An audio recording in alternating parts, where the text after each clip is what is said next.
Estamos en condiciones de dar inicio al estudio de los temas contenidos en el módulo 4 de nuestra materia Derecho Constitucional. Como es costumbre, solemos hacer un previo repaso de lo que es la estructura general de la materia para ubicarnos acabadamente en los temas que vamos a estudiar ahora. Vamos a ver los objetivos generales de nuestra materia. Hemos tratado de aprender el proceso de formación de la Constitución Nacional y del derecho constitucional. Hemos tratado de visualizar la Constitución Nacional como la norma jurídica base o fundamental de nuestro sistema jurídico. Hemos tratado de derivar de la Constitución Nacional el resto de las normas y principios que van a conformar el orden jurídico del Estado. Afirmamos a la Constitución como la máxima garantía del efectivo goce de los derechos humanos para todos los habitantes. Hemos aprendido sobre la organización del Estado Nacional. Hemos también intentado conocer el derecho constitucional en general, específicamente sobre el constitucionalismo. Nos adentramos en el estudio de la Constitución Nacional, específicamente en el poder constituyente y de reforma, los antecedentes históricos de la Constitución, cuál es su carácter, los caracteres, la tipología, creencias constitucionales y el preámbulo. Hemos visto la supremacía constitucional y el control de constitucionalidad. Estudiamos el Estado argentino, el sistema de Estado federal argentino y el sistema financiero de nuestra Constitución.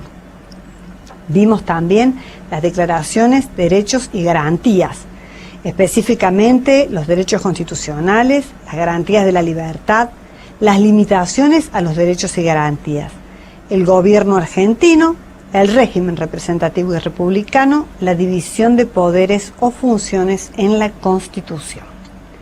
Vamos a tratar de diagramar esto que acabamos de decir en el esquema general de la materia. Iniciamos por el estudio del Estado argentino, cómo nace la Constitución Nacional. Hemos visto la organización del Estado federal y el sistema financiero. Hemos analizado el derecho constitucional como ciencia jurídica, la Constitución. Nos hemos detenido en analizar los antecedentes históricos y ver la conformación de la Constitución argentina. De la Constitución Nacional nos hemos detenido, primera parte, declaraciones, derechos y garantías. Hemos visto los derechos constitucionales, las garantías de la libertad, las limitaciones a los derechos y garantías. Nos corresponde también ver el gobierno argentino, el régimen representativo republicano. Específicamente estudiamos el poder legislativo, el poder ejecutivo y el poder judicial. Ahora bien, vamos a adentrarnos en los temas específicos del módulo 4. Vemos los objetivos. Tenemos que comprender y distinguir la forma representativa y republicana de gobierno. Vamos a derivar del sistema representativo la participación popular en la toma de decisiones públicas, según los instrumentos que crea nuestra Constitución. Vamos a conocer los institutos del sistema representativo, en especial partidos políticos y sufragio. Vamos a aprender cuáles son los mecanismos de participación ciudadana incorporados al texto constitucional, específicamente en 1994. Vamos a tratar de identificar los pilares fundamentales de la República que permiten reconocer este sistema respecto de otros sistemas de gobierno, en especial la división de funciones en departamentos, legislativo, ejecutivo y judicial. Cómo se estructura un esquema de funciones propias, exclusivas, de colaboración entre poderes y de control con la consiguiente prohibición de facultades extraordinarias. Vamos a conocer el derecho a la revolución en defensa del orden constitucional y la pérdida de la República por medio de los golpes de Estado. Estudiamos específicamente el Congreso de la Nación como titular del Poder Legislativo. Comprendemos su estructura, conformación, representación y la función legislativa. Nos acercamos al Poder Ejecutivo para conocer su conformación, la elección y mandato, la manera en que se debe cumplir el rol de la figura presidencial en la distinción constitucional del poder político. Tratamos de visualizar la figura del jefe de gabinete de ministros y los ministros en general. Vamos a conocer la función del presidente de la Nación en ejercicio de sus liderazgos.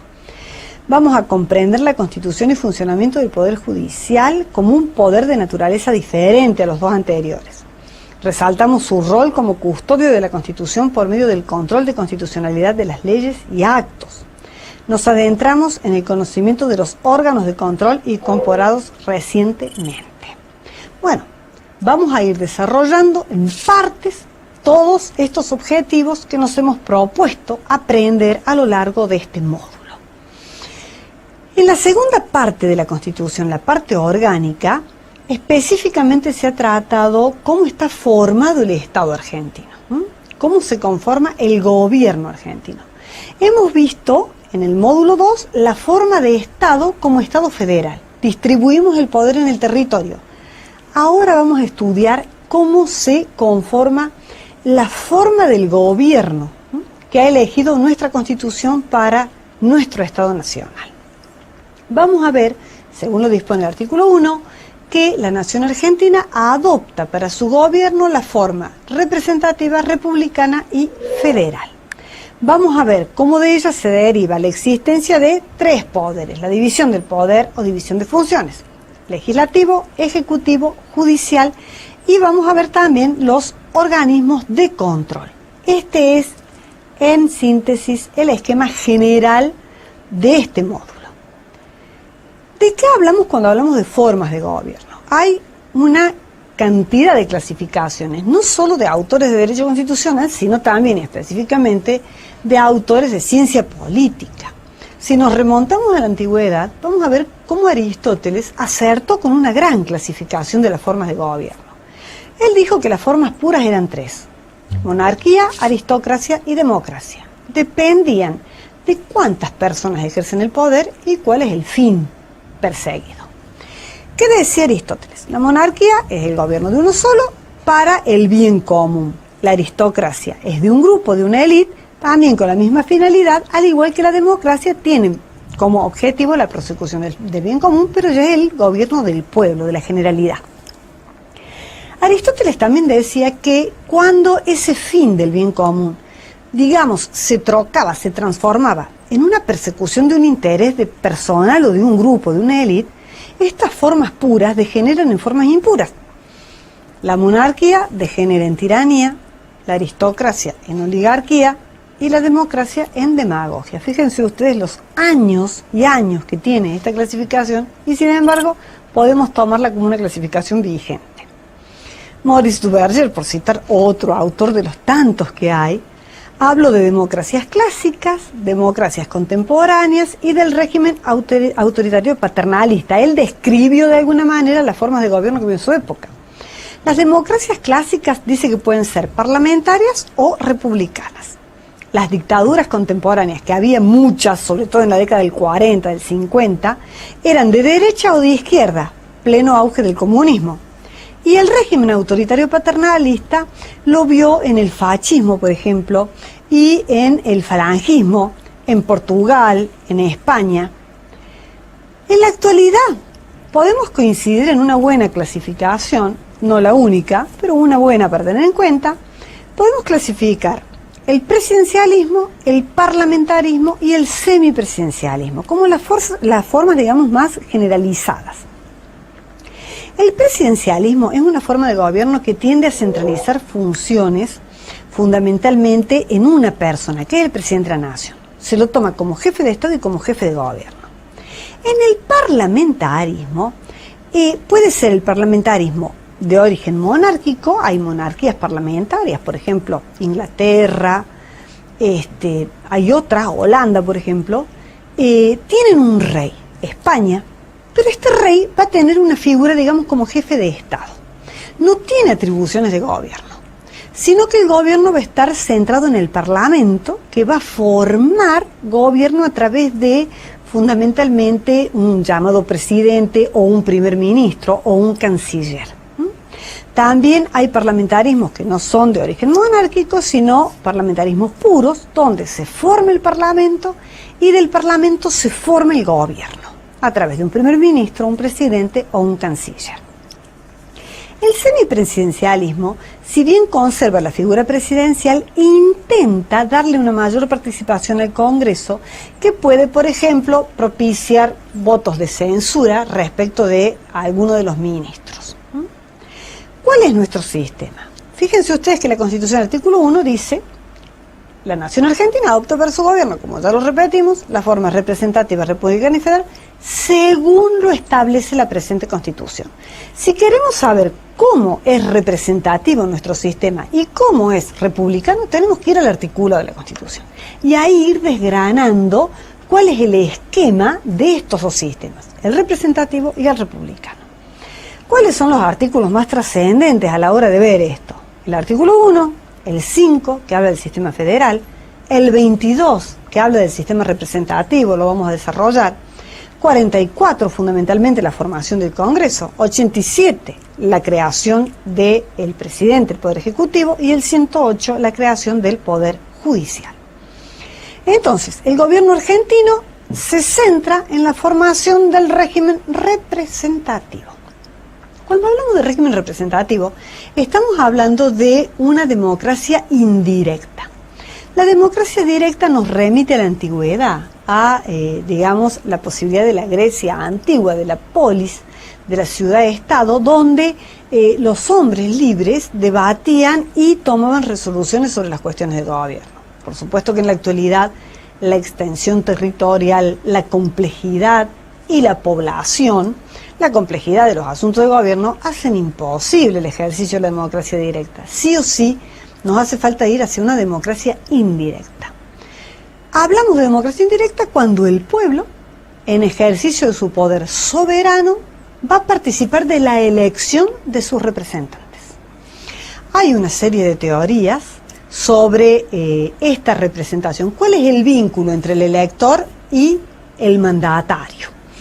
Muchos han creído ver una réplica del contrato de mandato, es decir, hay un mandante, un mandatario y una voluntad que debe realizarse. Es muy difícil aplicarla a la teoría política, porque no hay posibilidad de rescindir este contrato, porque no hay posibilidad de indemnización en caso de incumplimiento, por ejemplo.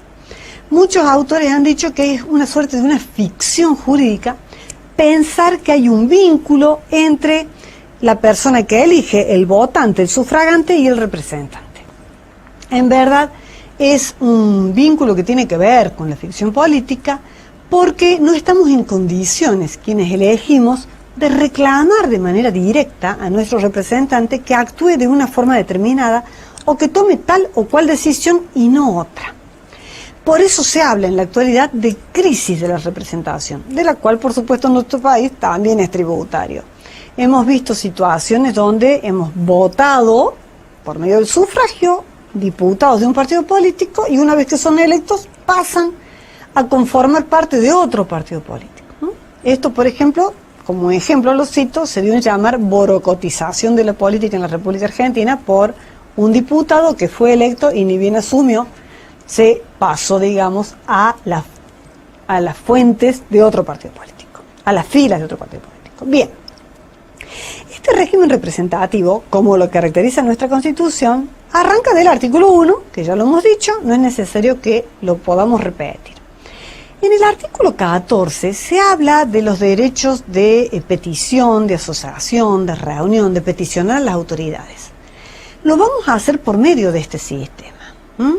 El artículo 22 sostiene que el pueblo argentino no delibera ni gobierna sino por medio de sus representantes. Es más, dice que cualquier grupo de personas que se atribuyeran los derechos del pueblo y accionaran de manera directa, pidieran directamente a nombre de este, cometen el delito de sedición. Es decir, que sí o sí tenemos esta instancia de la representación. Ejercemos nuestros derechos políticos como ciudadanos por medio de nuestros representantes. Por eso incluimos el artículo 45, que habla de cómo elegimos a los diputados, el 54, cómo elegimos a los senadores, y el 94, cómo elegimos al presidente. Los derechos políticos fueron incorporados expresamente al texto constitucional en el capítulo de los nuevos derechos de la Reforma del 94, cuando se los integra fundamentalmente. Y se reconoce el derecho de formar partidos políticos y de garantizar, digamos, la existencia de un sistema electoral que permita la participación ciudadana en la elección. Si vamos al análisis de partidos políticos, debemos basarnos en un concepto importantísimo. Son formaciones humanas que persiguen los mismos ideales, tienen como objetivo, digamos, desarrollar un programa de gobierno por medio de la llegada al poder en elecciones libres y democráticas, tienen un programa, tienen una profesión de fe fundamentalmente, o bien pueden intentar influenciar en el gobierno cuando les toca estar en la oposición. Vamos a ver que hay una regulación legal y constitucional en la ley 23.298 y en la Constitución están reglados en el artículo 38 fundamentalmente y en el artículo 99 inciso 3, donde se prohíbe al presidente, por ejemplo, dictar decreto de necesidad y urgencia sobre materia electoral y de partido político. El artículo 77 de la Constitución ha exigido mayorías agravadas a la hora de dictar leyes que modifiquen el régimen de partidos políticos o del sistema electoral. Esa mayoría es la de la mayoría absoluta de la totalidad de los miembros de cada Cámara. Hay otro instituto muy importante junto con partidos políticos que es el sufragio. La primera ley de sufragio se dio en 1912, la llamada Ley Sáenz Peña, que consagra el voto secreto, universal y obligatorio. Permitió el acceso al poder al primer partido político democrático de la República Argentina, que fue la Unión Cívica Radical, con la elección de 1916 de Hipólito Yrigoyen. Actualmente está reglado fundamentalmente por la ley 24.012, que permite la incorporación de mujeres en el cupo femenino. También la ley 8.871 ha regulado las bases y ha permitido la Constitución, fundamentalmente el artículo 37, garantizar el sufragio como universal, obligatorio, secreto e igual. Se han incorporado en la reforma maneras, digamos, de participación ciudadana que de alguna manera intentan acotar la brecha en este sistema republicano indirecto que tenemos. Estas son formas de participación semidirecta que las vamos a ver en el próximo bloque.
Bien, hemos visto el desarrollo del sistema representativo como un sistema realmente indirecto. En la reforma del 94 se incorporaron algunos institutos que intentan acercar de alguna manera la participación popular a la toma de decisión del gobierno. Por eso se incorporaron fundamentalmente la iniciativa popular y la consulta popular. Esto se hizo a través del artículo 39 y del artículo 40, reglamentado por ley 24.747 y 25.432. Son de muy difícil ejercicio. En virtud del derecho de iniciativa popular se le permite al cuerpo electoral presentar un proyecto de ley, pero los requisitos exigidos son cuantiosos y los temas sobre los que no se puede iniciar son temas realmente interesantes. Se ha prohibido iniciarlos sobre materia penal, electoral, de partidos políticos, de reforma constitucional, de materia impositiva, o sea, se ha acotado mucho la posibilidad de la presentación del proyecto de ley. Y la consulta popular se ha diseñado para que pueda ser convocada por el Congreso, por medio de la Cámara de Diputados o por el presidente. En el primer caso puede ser vinculante, es decir, se somete al pueblo la consideración de un proyecto de ley. Y en el segundo caso, prácticamente es una consulta de tipo político, que lo lleva a cabo el presidente y que el voto no es obligatorio y el resultado no es vinculante. Hay también temas interesantes para analizar no solo se participa políticamente por medio, digamos, del sistema electoral, partidos políticos, sufragio, etcétera, sino que también hay muchas maneras de influir en el poder, indirectamente, no por estos sistemas, sino por lo que se llama, digamos, grupos de presión o factores de poder. Piensen en los sindicatos, en las asociaciones empresarias, piensen en la prensa inclusive. El régimen republicano se ha diseñado de una manera muy específica a lo largo del articulado de nuestra Constitución. ¿Cómo se ha caracterizado? Fundamentalmente con el reconocimiento de los derechos políticos que venimos desarrollando en el artículo 37. Este régimen republicano va a tener una serie de pilares o principios que van a ir conformando su identidad. Vamos a ver que en general los principios republicanos son iguales para todas las repúblicas, pero pueden darse en mayor o menor medida. El hecho de que algunos se den en mayor o menor medida no hace que podamos decir, no, esto no es una república, salvo, a mi entender y por mi criterio, la libertad de expresión. Sí o sí debe haber libertad de expresión. ¿Cuáles son estos principios o pilares de la república y cómo están volcados en la Constitución de la Nación? Bien, primero y principal, respeto a los derechos del hombre. Están los derechos enumerados y no enumerados que hemos visto en el módulo anterior. Se debe garantizar la igualdad de los hombres frente a la ley. Esto está consagrado en el preámbulo y en el artículo 16. Hablamos de un origen popular del poder, es decir, tiene que haber participación ciudadana en la conformación de los órganos de gobierno. Lo acabamos de ver, a través del sufragio, partidos políticos, etcétera. Es exigible la periodicidad de mandatos. La perpetuidad en el poder atenta contra la república. Por eso tenemos, digamos, mandatos acotados para diputados, para senadores, para presidente con prohibición de las reelecciones sucesivas. Ya lo vamos a ver. Hemos exigido también la responsabilidad de los funcionarios públicos. Deben responder de sus actos con responsabilidad política, administrativa, civil y penal. Hace falta, digamos, que el pueblo conozca cuáles son los actos de gobierno. Por eso la publicidad de los actos de gobierno se exige también. Por ejemplo, el jefe de gabinete en el artículo 101 está obligado a informar al Congreso de la marcha del gobierno. La ley debe ser pública y se está tratando en el Congreso la ley de información pública. Viene un poquito demorada, pero tenemos la firme esperanza de que va a salir prontamente. También es imprescindible para la República la división y equilibrio de poderes. Ya lo dice Montesquieu, que el poder, digamos, corrompe. El poder absoluto corrompe absolutamente. Es imprescindible separar el poder en funciones. Si bien el poder del Estado es uno solo, es necesario que existan funciones con distintos estamentos, legislativo, ejecutivo, judicial, por lo general, con funciones propias y con funciones de colaboración y de control, que es un cuadro interesante que vamos a desarrollar. Hace falta también el principio de legalidad, es decir, hombres y autoridades sujetos a la ley. Por supuesto, la libertad de expresión como un derecho fundamentalísimo. La responsabilidad de los funcionarios generalmente se lleva a cabo, esta responsabilidad política, por medio del juicio político, que es un instituto reglado en la Constitución, artículos 53, 59 y 60. Se determina que la Cámara de Diputados es una cámara, digamos, que recibe la denuncia y que hace un análisis respecto de las causales del juicio político, que son mal desempeño, delito en el ejercicio de las funciones o por crímenes comunes. ¿Cuáles son los sujetos sometidos a juicio político? Presidente, vicepresidente, jefe de gabinete de ministros, ministros y los miembros de la Corte Suprema de Justicia de la Nación. La Cámara Acusadora es la Cámara de Diputados, la que inicia y debe hacer lugar a la causa. Entender que hay motivos suficientes en estas causales para que el juicio se abra. Necesita el voto de las 2/3 partes de los miembros presentes para acusar. Y la Cámara Juzgadora es el Senado.